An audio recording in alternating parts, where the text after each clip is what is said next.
Hey, my IBMOR brothers. I want to do this quick piece on Kamala Harris. This is a good one. It's out of the LA Times. And George Skelton has been a political columnist, good Lord, for at least 35 years at the LA Times.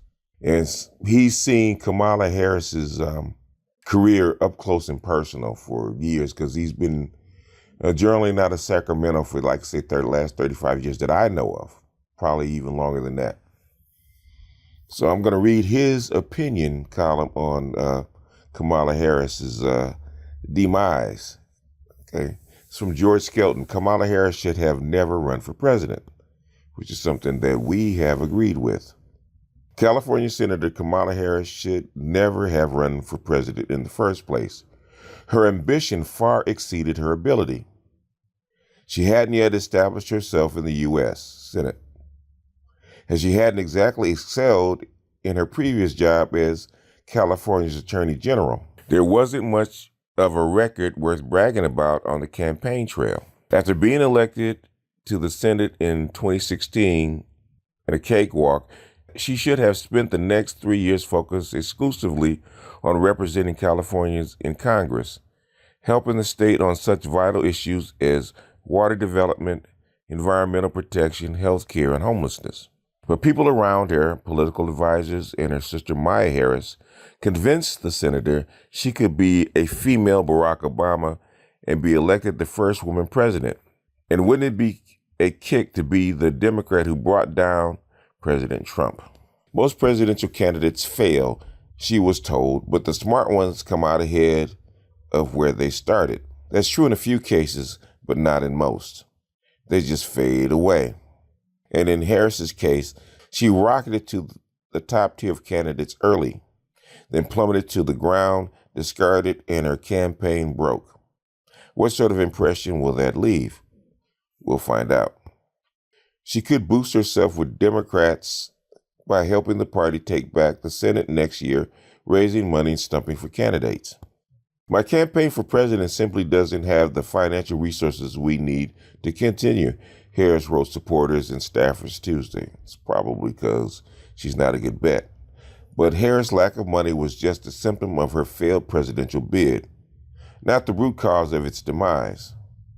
Her downward slide in polls destroyed the confidence of potential campaign contributors in her ability to win, drying up the money flow. But the plunging poll numbers resulted from her inability to connect with voters. And she couldn't connect with voters because of the core weaknesses in her candidacy: a lack of cohesive strategy and clear personal convictions. There was no evidence of the political soul needed to guide her toward public policy she felt strongly about. She didn't have a sense of who she was and what she believed and what she wanted to get done, said a disappointed Harris insider who asked for anonymity. And sooner or later, that stuff gets exposed. Her strategic plan wasn't clear, the insider continued. The campaign was confident she would win the votes of African Americans in South Carolina and from fellow Californians. South Carolina. Okay, I don't know what South Carolina has to do with Kamala Harris, but continuing. When that scenario didn't seem to be working out, Harris belatedly began focusing on the first contest in Iowa. The senator was failing there too when she pulled the plug.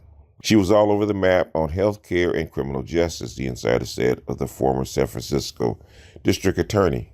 Was she a prosecutor or a public defender? It wouldn't have made much difference which role she decided, but she started bouncing around to be all things to all people. Voters instinctively understand your heart's not in it. They're right about that. Anyone who watched Harris as Attorney General could have predicted this outcome. She refused to take positions on any state ballot proposition. Her excuse was that the Attorney General writes the official ballot titles and summaries, and she didn't want to appear biased, but that was nonsense. She was trying to avoid making political enemies, especially among law enforcement. Most unacceptable was her refusal to take a stand on two propositions to abolish the death penalty, a cause that she claimed to have long supported. The measures narrowly lost. She also remained neutral on an initiative to expedite the death penalty, It passed. She didn't take a position on a measure to reduce prison sentences, which passed. Yet Harris leaped into the presidential race promising to be a fighter for the people. Clearly, that message was gleaned from focus groups. The rhetoric didn't match the record. No shit.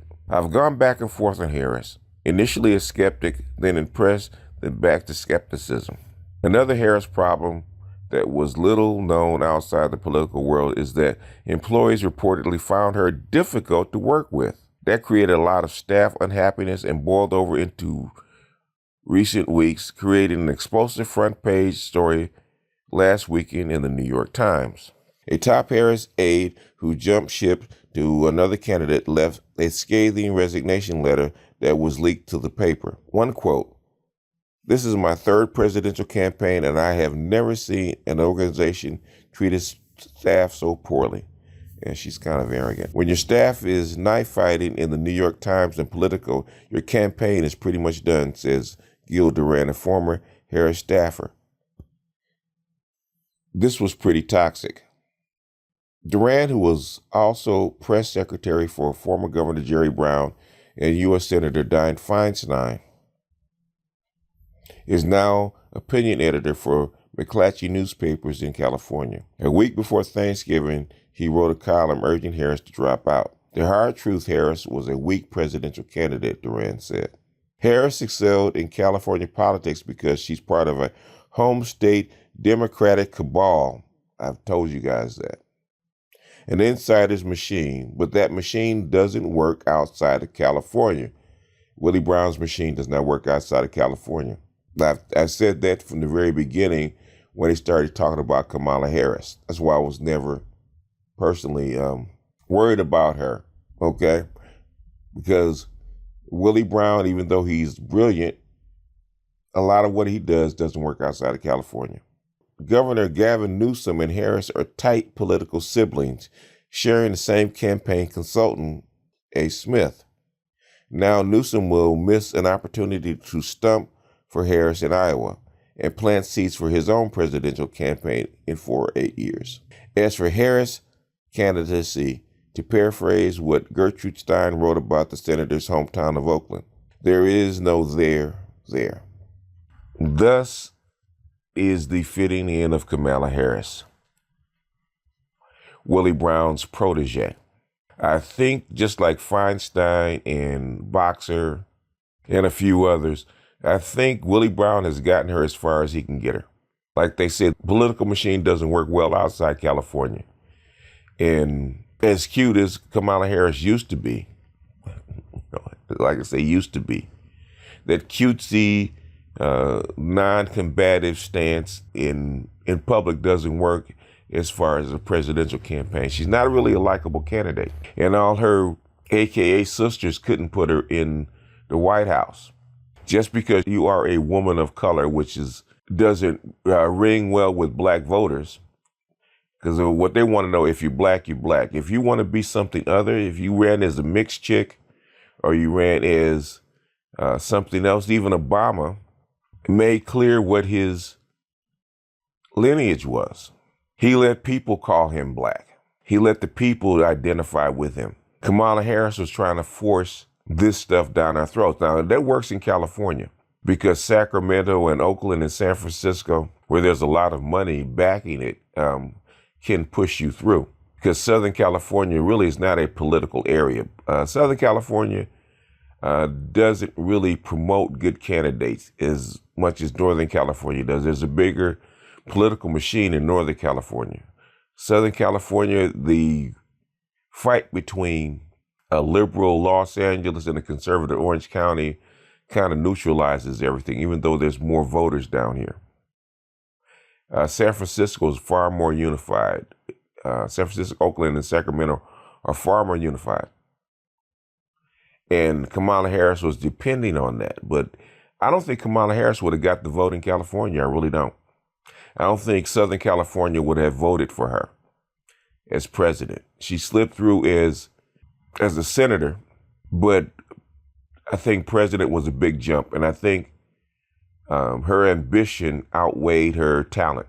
Nancy Pelosi and Barbara Boxer and Dianne Feinstein couldn't pull off running for president. They never even tried because that liberal, white, female, feminist California stuff doesn't work nationwide. And it didn't take much for Tulsi Gabbard to get on stage and actually torpedo her candidacy, which was already torpedoed by Jason Black and others. So even if she made it to the primaries, she wouldn't have run above 10% anyway. So I don't understand why people took her seriously in the first place, because she's a woman of color and she's loud and people happen to identify her as black. That's the only reason. Really, folks? Really? And we're still talking about her because she's a privileged mulatto that slept her way to the top, in my opinion. Without Willie Brown, Kamala Harris is nothing. Without Willie Brown's political machine, Kamala Harris is nothing. And she's an empty suit. She's no Hillary Clinton, and she's damn sure no Barack Obama. Say what you will about Barack Obama. Barack Obama has 1,000 times more charisma than Kamala Harris could ever hope to have. She can't do it on her own. And as much as Willie Brown tried to design her campaign around what Barack Obama did, he's a one-off. Right time, right face, right place.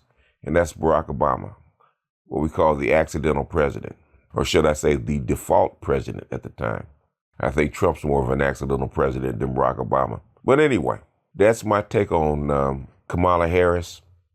I think George Skelton did an admirable job of basically summing up the whole thing about Kamala Harris.